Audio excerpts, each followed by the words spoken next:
الجلال والإكرام حي لا يموت قيوم لا ينام أشهد أن لا إله إلا الله وحده لا شريك له الحليم العظيم الملك المنان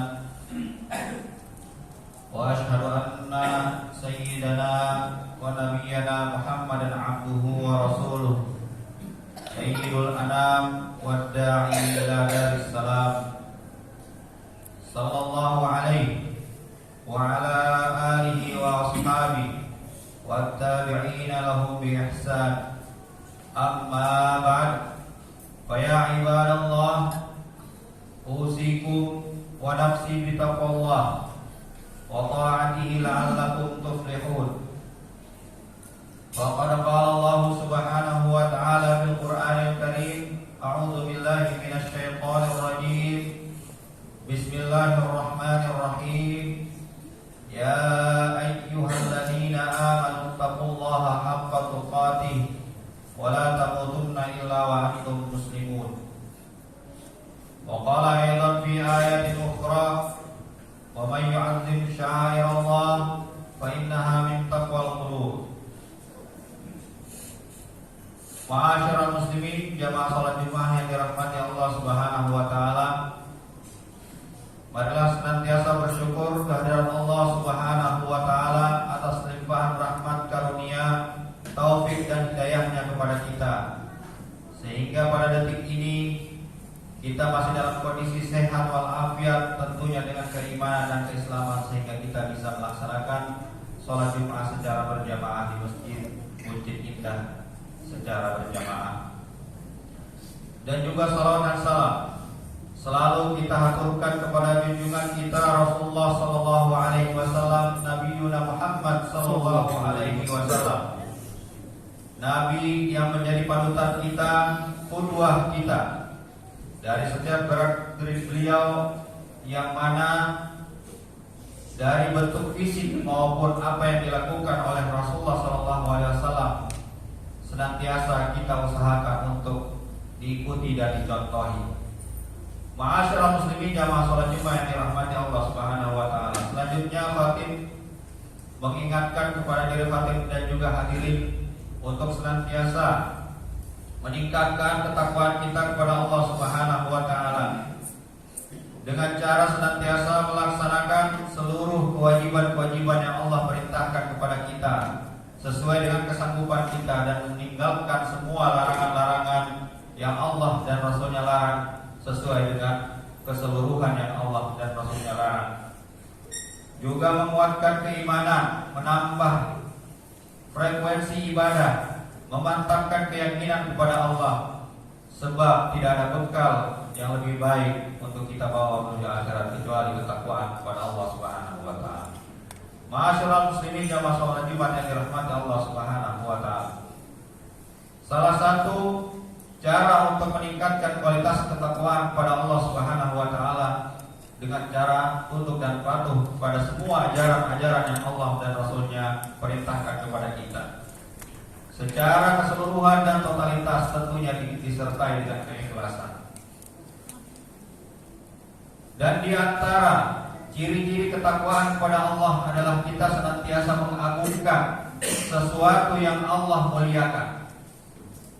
Kita senantiasa mengikuti dan memberikan pengagungan kepada sesuatu hal yang Allah agungkan. Maka dari itu disebutkan dalam surah Al-Hajj ayat 32, A'udzu billahi minasyaitonir rajim, wa may yu'azzim sya'airallah fa innaha min taqwal qulub. Dan barang siapa di antara kalian yang mengagungkan syiar-syiar yang Allah agungkan, maka itu merupakan bagian daripada ketakwaan kita kepada Allah Subhanahu wa taala yang ada dalam hati kita.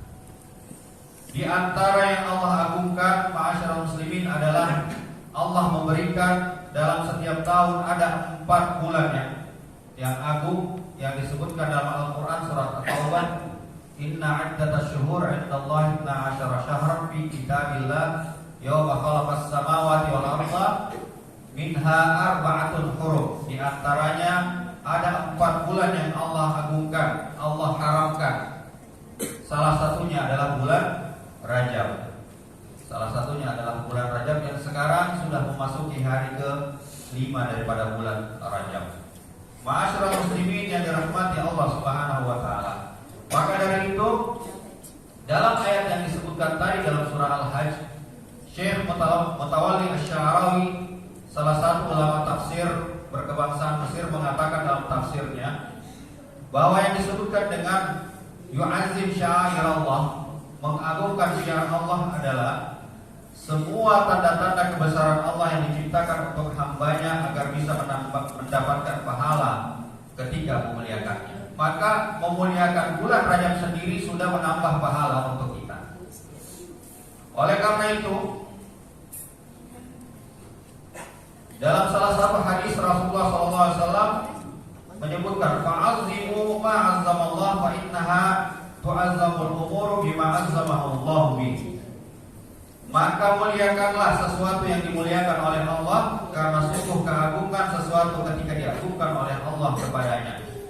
Artinya ketika kita mengagungkan apa yang Allah agungkan, maka kita juga mendapat kemuliaan dari apa yang kita agungkan tersebut.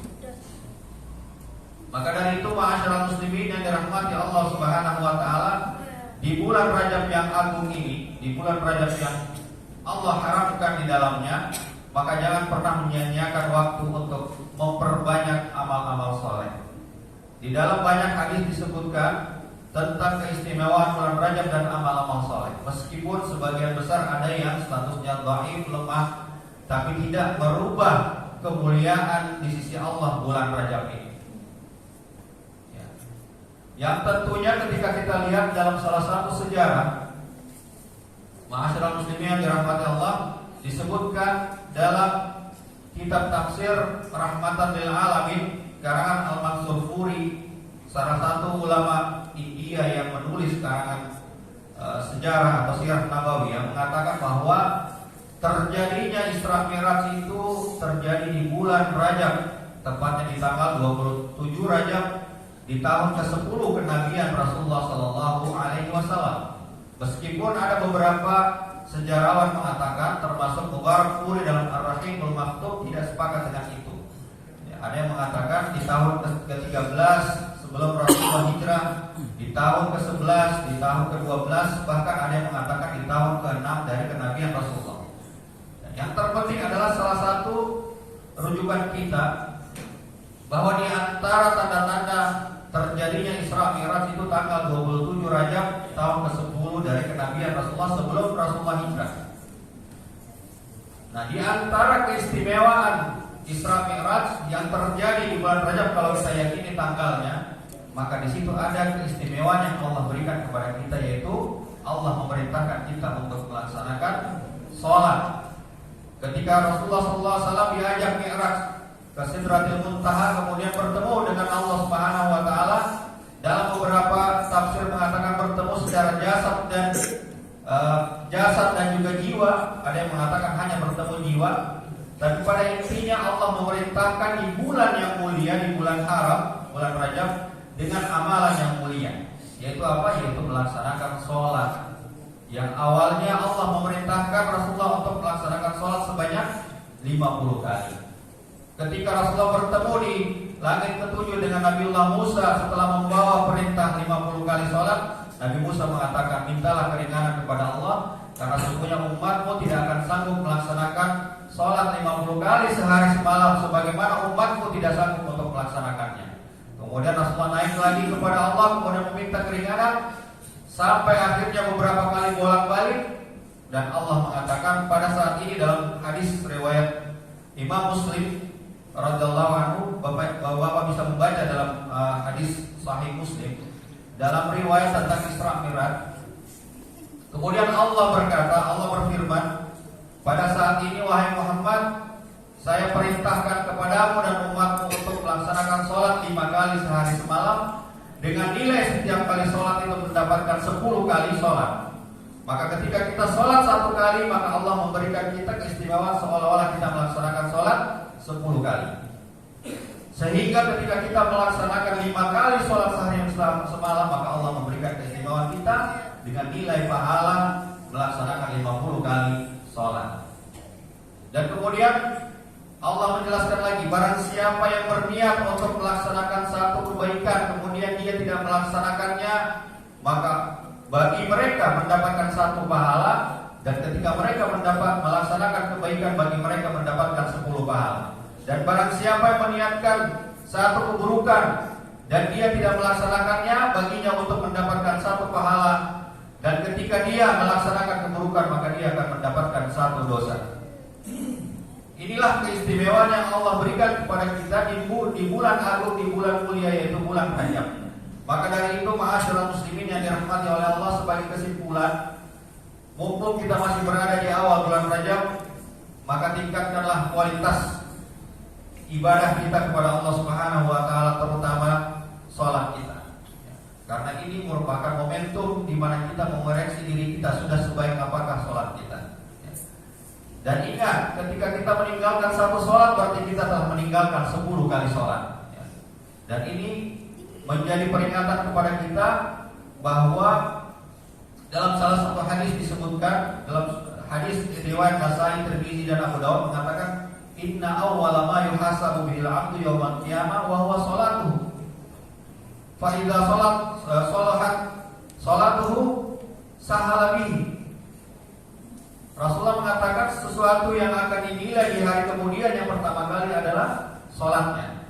Ketika sholatnya baik, maka akan mudahlah urusannya setelah itu. Namun apabila sholatnya tidak baik, maka akan sulitlah persoalan-persoalan setelah itu yang ditanyakan oleh Allah Subhanahu wa taala.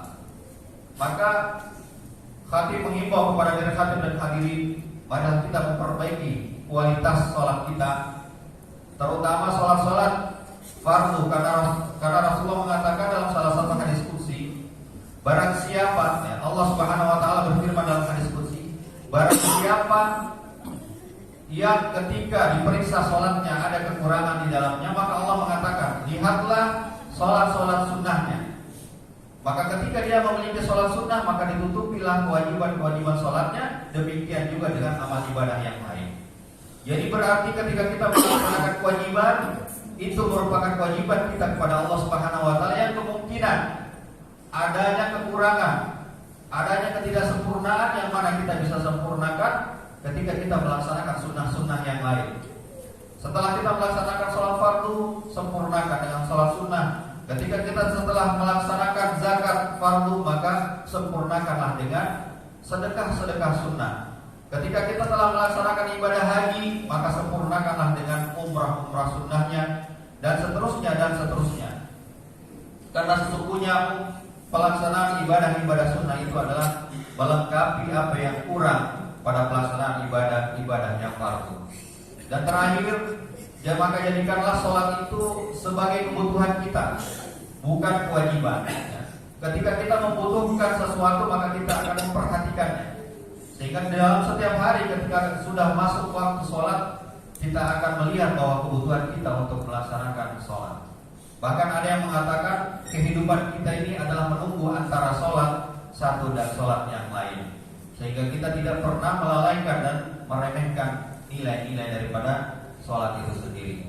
Barakallahu li wa lakum fil Qur'anil azim, wa nafa'ani wa iyyakum bima fihi minal ayati wal dzikril hakim, wa taqabbalallahu minni wa minkum tilawatahu innahu was-sami'ul 'alim. Aqulu qawli hadza wa astaghfirullahal azim li wa lakum wa lisairil muslimina wal muslimat wal mu'minina wal mu'minat fastaghfiruhu innahu wal ghafurur rahim. Alhamdulillahi ala ihsani wa syukru lahu ala taufiqihi wa imtinani, wa asyhadu an la ilaha illallah wahdahu la syarika lah ta'ziman li sya'nihi subhanahu, wa asyhadu anna nabiyyana Muhammadan abduhu wa rasuluh ad-da'i ila ridwani sallallahu alaihi wasallam wa baraka alaihi wa ala alihi wa ashabihi wa ikhwani. Amma ba'd, wa ya ibadallah, usikum wa iyaya bitaqullah wa qad fazal muttaqun. Wa alamu anna Allah amarakum bi amrin bada'a fi bi nafsihi wa sanna bi malaikati musabbihati qudsi wa lam yazal qailan alima inna Allaha wa malaikatahu yusalluna 'alan nabi ya ayyuhalladzina amanu sallu 'alaihi wa sallimu taslima. Allahumma shalli wa sallim wa barik ala sayyidina Muhammadin وعلى آله وصحبه أجمعين. وارض اللهم عن الخلفاء الراشدين سادتنا أبي بكر وعمر وعثمان وعلي وعن بقية الصحابة والتابعين وتابع التابعين وعلينا معهم برحمتك يا أرحم الراحمين.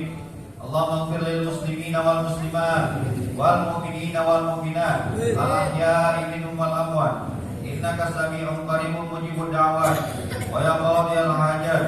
اللهم أعز الإسلام والمسلمين وأهلك الكفرة والمشركين. ربنا ظلمنا أنفسنا وإن لم تغفر لنا وترحمنا لنكونن من الخاسرين. ربنا آتنا في الدنيا حسنة وفي الآخرة حسنة وقنا عذاب النار.